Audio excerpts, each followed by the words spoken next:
யார் எலிஜிபிள் அவங்களுக்கு ஓகே இது நியாயம் சரிங்களா இன்னும் ரைட் ஒருவேளை அது வேணாம் நாங்கள் எலிஜிபிள் கேண்டிடேட் வந்து அவர் முழுசா சொல்லிடட்டும் சரி ரெண்டு இது இப்போ வந்து அவகாசம் வந்து இப்போ சண்டே அவகாசம் அடுத்த சாட்டர்டே போதும்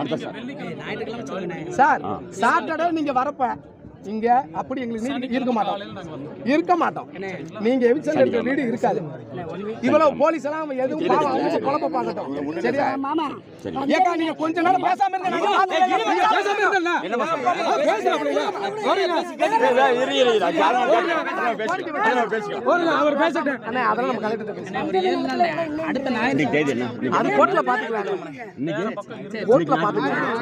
அவங்க அமைதியா இருக்க சொல்லுங்க நல்லா இருப்பீங்க ஏனே இப்படி தலை இருக்கிறதுக்கு எங்க இருக்கோ அங்க இருக்க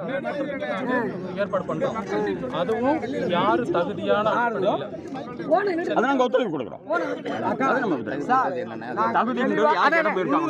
ஐயோ எழுத்துப்பூர்வமா நாங்க இப்ப உங்களை வந்து ஆபீஸ்ல வந்து நாங்க பாக்குறோம் நீங்க சொல்றதெல்லாம் ஏத்துக்கிட்டு இங்க தகுதியான ஆட்களையும் கொடுக்குறோம் இந்த போராட்டம் ஒரு பிரச்சனையும் கிடையாது சனிக்கிழமை நாடு நல்லா இருக்கணும் எங்களுக்கு ஏர்போர்ட் வேணும் நாங்களும் சொல்லி பறந்துட்டு வருது நாங்க அதெல்லாம் ஒத்துழைப்பு கொடுக்குறோம் எங்களுக்கு தேவை இருக்கிறதுக்கு வீடு நாங்க நீதிமன்றத்துலையும் கேட்போம் நீங்களும் அங்க வந்து பதில் சொல்லுவீங்க அதுக்குள்ள எல்லாம் சும்மா முடியும் அப்படி ஒரு வேலை எது நடந்தாலும் சரி சனிக்கிழமை நாங்க நம்ம கால் பண்ணிங்க நீதிமன்றம் போறோமோ இல்லையோ ஆமா சனிக்கிழமை முடிச்சு நீங்க அடுத்த ஞாயிற்றுக்கிழமை நீங்க இது பண்ணுங்க பாருங்க உங்களுக்கு போட்டோ வரும் காலி பண்ணிட்டு சரியா நான் அத செஞ்சு கொடுக்குறீங்க நீங்க இந்த இடத்தை மட்டும் கொஞ்சம் பார்த்துட்டு அது வந்து ப்ரொபோசல் மட்டும் அதை அனுப்பிச்சிட்டு கொஞ்சம் மாதிரி பண்ணுங்க ஓகே அண்ணே அத நாங்க செய்றோம் அத நாங்க செய்றோம் நாங்க இப்ப உடனடியா கிளம்புறோம் யார பார்க்கணுமோ நாங்க பாத்துக்குறோம் சென்னைக்கு போய் அத நாங்க செய்றோம் சரியா நன்றி நன்றி அப்படியே வித்தா வாங்கிக்கங்க அம்மா நீங்க விடுங்க எல்லாரும் விடுங்க அவங்க அதிகாரம் கிடையாது சரி அரசு தான் முடியும் அண்ணே அது நம்ம பாத்துக்கலாம் அண்ணே விடுங்க நம்ம மூவ் பண்ணிக்கலாம் ஒன்றும் பிரச்சனை இல்லை ஒரு வாரம் கொடுத்துட்டீங்கல்ல இவ்வளவு நாள் நடந்தது எல்லாமே நீதி நமக்கு ரெண்டு பேருக்கு நடுவில் அரசாங்கத்துக்கு நமக்கு ஒரு பிரச்சனை தீர்த்து வைக்கிறதுக்கு யாரு அந்த சனீஸ்வர நீதிபதிகள் தானே அவங்களே இதுக்கு முடிவு கட்டுவாங்க தயவு செஞ்சு போயிட்டு வரலாம் நன்றி நீங்க உங்க ஒத்துழைப்புக்கு நன்றி நன்றி நன்றி நன்றி நன்றி நன்றி நன்றி இங்கிட்டு வந்துருக்கப்பா எல்லாம் இங்கிட்டு வந்துருக்கப்பா அதுக்கடல யாரும் அதிகாரிகள் வரக்கூடாது சார் கிளம்ப அண்ணன் சொன்ன பின்னால யாராவது பேசாம பேசிட்டு வந்திருக்கேன் அது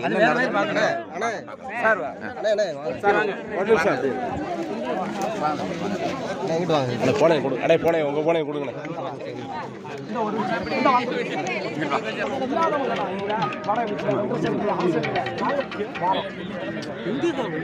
வெள்ளிக்கிழமை இல்ல சார் இப்ப சாட்டர்டே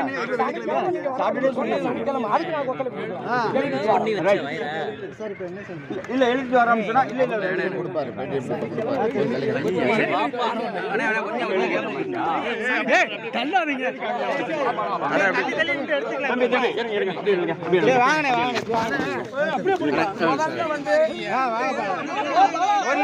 இருங்கப்பா இருங்கப்பா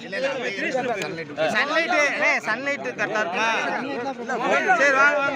என்ன சொன்னாங்க அமைதியா இருங்க முதல்ல வந்து எங்க ஊடகத்துறைக்கு நான் நன்றி சொல்றேன் இங்க பாருங்க இன்னைக்கு இந்த நாட்டுல இந்த தமிழ்நாட்டுல பாமர மக்களும் ஒடுக்கப்பட்ட மக்களும் இன்னைக்கு இந்த அரசாங்க கெடுக்குப்பிடியில நிம்மதியா வாழ்றாங்கன்னா அதுக்கு எங்களுக்கு தெய்வமே இந்த ஊடகத்துறை தான் இந்த ஊடகத்துறைக்கு முதல்ல நன்றியை சொல்றோம் இன்னைக்கு காலையில இருந்து நீங்க வந்து ஒவ்வொன்றையும் நீங்க முறையா செய்ய போய் தான் இந்த அரசாங்கம் செவிச்சாச்சு நாங்க கேட்ட அந்த 6 நாள் டயத்தை கொடுத்துருக்காங்க இந்த 6 நாள் டயத்துல நாங்க இனி நீதிமன்றத்தை நம்புறோம் நாளை காலையில எங்க தலைமையில எங்க வழக்கறிஞர்கள் போய் நீதிமன்றத்தில் வழக்கு கொடுக்குறாங்க டிஆர் ஓட்ட அப்பீல் கொடுக்குறாங்க என்ன கொடுக்குறாங்கன்னா அந்த 94 அந்த பணம் என்ன வேரியேஷன் இருக்குன்னு எல்லாம் நாங்க முறையா நாங்க கொடுப்போம் கொடுத்து அந்த காப்பியை உங்களுக்கு நாளைக்கு வந்து நாங்க கொடுக்குறோம் எங்களுக்கு தேவை எங்களுக்கு வாழ்றதுக்கு வீடு டிஆர்ஓ என்ன சொல்லியிருக்காரு நீங்க கொடுங்க எலிஜிபிலிட்டி இருக்கவங்களுக்கு நாங்க வீடு கொடுத்துருவோம் பஞ்சமி நேரத்தில் கொடுக்க முடியாது வேற இடத்துல கொடுக்குறோம்னு இருக்காரு இது எல்லாத்தையும் எங்க ஊர் மக்களோட நாங்க எழுத்துப்பூர்வமாக போய் நாளைக்கு சந்திச்சு டிஆர் ஓட்ட கொடுப்போம் இதுல எவ்வளவு வந்து வீடு இல்லாத மக்கள் இருக்காங்க எவ்வளவு ரெண்டு அவங்களுக்கு எல்லாம் அவங்க பார்த்தே கொடுக்கட்டும் சனிக்கிழமை நாங்க இந்த ஊடகத்துக்கு முன்னாடி ஒன்று சொல்றேன் கேட்டுக்கோங்க சனிக்கிழமை வரைக்கும் இவங்க எந்த இதுவும் பண்ணக்கூடாது அவங்க 94 நில மதிப்பீடு பிரகாரம் இல்லாம எங்களுக்கு 2021 என்ன மதிப்பீடோ அந்த மதிப்பீடு தொகையை கொடுக்கணும் அப்பதான் நாங்கள் வாழ்வாதாரத்தை வாழ முடியும் அதே மாதிரி எங்களுக்கு வேலை வாய்ப்புகளுக்கு ரெடி பண்ணணும் இது எல்லாம் நாங்கள் கோரிக்கையாக உங்களுக்கு கொடுப்போம் அதே சமயத்தில் வந்து நீதிமன்றத்தை நாங்கள் நாடுறோம் அதே மாதிரி நீங்கள் உங்கள் நீதிமன்றத்தில் இதெல்லாம் நாங்கள் அங்கே சொல்கிறோம் இப்போ உங்கள் முன்னாடி எங்களுக்கு நோட்டீஸ் கொடுத்தாங்கன்னு கேட்டால் அவங்க பதில் சொல்ல முடிஞ்சிச்சா எவிக்சன் சார் கேட்டாரு, இப்ப கொடுத்துருக்கீங்க, எந்த பதிலும் கிடையாது. ஏன்னா இது தாந்தோணித்தனமா இவங்க எடுத்த முடிவு. மக்களும் இந்த பத்திரிகையாளர்கள் நினைச்சா இங்க எந்த தடியடியும் துப்பாக்கி சூடும் மக்கள் உயிரிழப்பும் இல்லாம காப்பாற்றலாங்கிறதுக்கு இந்த தமிழ்நாடு ஊடகத்துறை தான் ஒரு பெரிய காரணம். காலையில் 6 மணியிலிருந்து எல்லா ஊடகங்களும் வந்தேன். ஆனா நான் இந்த புதிய தலைமுறையெல்லாம் நெஞ்சார்ந்த நன்றியை சொல்றேன். 6:30 மணியிலிருந்து இங்க வந்து கடந்தாங்க. இல்ல வாழ்த்துக்கள் எல்லா ஊடகங்களும் தான். எங்களை நீங்க வந்து ரொம்ப எங்களுக்கு எல்லா உதவியும் செஞ்ச அனைத்து ஊடக சகோதரர்களுக்கும், எங்க காவல் தெய்வமான ஊடகத்துக்கு நன்றி. நான் இந்த ஒரு வாரம் நாங்க இருப்போம். நாங்க நீதிமன்றத்தை நாடுவோம். எல்லாம் முறையா இனிமேல் பெட்டிஷன் கொடுப்போம். அதே மாதிரி நாங்க பெட்டிஷன் கொடுக்க போறப்ப இந்த டிஆர்ஓ மேல்முறையீடை வாங்க மறுத்தாலும் அன்னைக்கும் நீங்க தயவு செஞ்சு இந்த டிஆர்ஓட்ட போறப்ப நீங்க எங்க கூட வரணும். நாங்க கொடுக்கறத நீங்க வந்து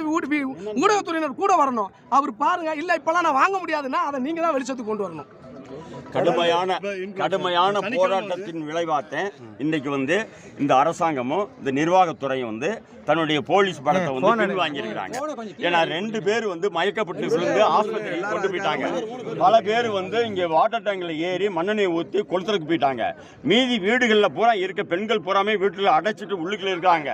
புல்டோசர் வந்து எங்கள் வீட்டை இடித்து என் மேலே இடிச்சிட்டு போகட்டும் அப்படின்ற மாதிரி. இங்கே கேட்கக்கூடிய விஷயம் என்ன, மாற்று இடம் எங்களுக்கு ஏற்பாடு பண்ணி கொடுத்துட்டு, மாற்று உதவி திட்டத்தை ஏற்பாடு பண்ணி கொடுத்துட்டு நீங்கள் சொல்லுங்கள், நாங்களே வந்து இடிச்சுக்கிறோம் அப்படின்னு சொல்கிறாங்க. முதல்ல வந்து 1 வாரம் டைம் கொடுத்தவங்க இன்றைக்கு ப்ரெஷர் பண்ணி இந்த மாவட்ட ஆட்சித்தலைவருடைய அதிகாரத்தினாடி தும்புர்த்தனமான அதிகாரம்